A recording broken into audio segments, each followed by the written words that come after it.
Hello बच्चों। आज नए यूनिट को स्टार्ट करते हैं। नया यूनिट है मनी एंड बैंकिंग और ये चैप्टर है 5। इस चैप्टर में पहला चैप्टर है मनी। इसमें हम सबसे पहले मनी और इट्स वैल्यूएशन पढ़ेंगे। तो मनी की डिफरेंट स्टेजेस हैं और वो डिपेंड करती हैं उसके इंडस्ट्रियलाइजेशन ग्रोथ के ऊपर। और इस बेसिस पर इसे 4 कैटेगरीज में डिवाइड किया गया है। पहला है कमोडिटी मनी, दूसरा है मेटेलिक मनी, तीसरा है पेपर मनी और चौथा है बैंक मनी और क्रेडिट मनी। सबसे पहले स्टार्ट करते हैं कमोडिटी मनी को। कमोडिटी मनी सबसे पहले बार्टर सिस्टम में स्टार्ट होता है। तो आपने 10th क्लास में बार्टर सिस्टम पढ़ा था। बार्टर सिस्टम होता है कमोडिटी एक्सचेंज फॉर कमोडिटी। तो उस टाइम पीरियड में कमोडिटी से ही कमोडिटीज़ एक्सचेंज की जाती थी।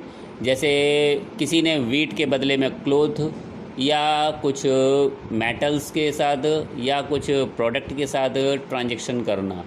तो इस कंडीशन में केवल और केवल मीडियम ऑफ एक्सचेंज कमोडिटीज़ थी। इसके बाद सिविलाइजेशन ऑफ या कह सकते हो ग्रोथ ऑफ ह्यूमन सिविलाइजेशन। तो कमोडिटीज़ मनी में कुछ प्रॉब्लम्स थी। सबसे पहली प्रॉब्लम थी lack of double coincidence of want.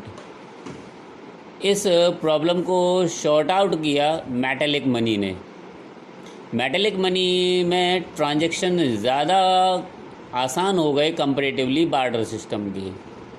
और जो मीडियम ऑफ एक्सचेंज था वो मेटल था और उस टाइम पीरियड में स्पेशली गोल्ड और सिल्वर के साथ ट्रांजैक्शंस होते थे। उसका रीज़न था कि ये वाइडली एक्सेप्टेबल था, यानी कि हर कोई उस मेटल को एक्सेप्ट कर लेता था।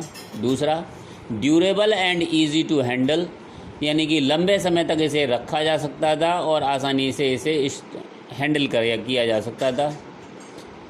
फिर इसके बाद जो मेटेलिक मनी थी उसे आसानी से स्मॉल यूनिट में भी डिवाइड किया जा सकता था, लेकिन कमोडिटी मनी में ये प्रॉब्लम थी। जैसे उस टाइम पीरियड में काऊ के साथ या कुछ एनिमल्स के साथ भी ट्रांजैक्शंस होते थे। जैसे अगर वीट के साथ काऊ का ट्रांजैक्शन करना है तो अगर किसी ने हाफ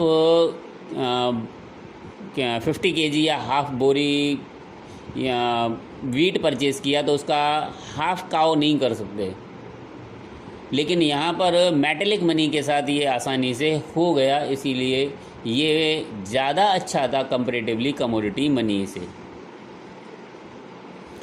इसके बाद तीसरा आया पेपर मनी। मेटेलिक मनी में कुछ प्रॉब्लम्स थी।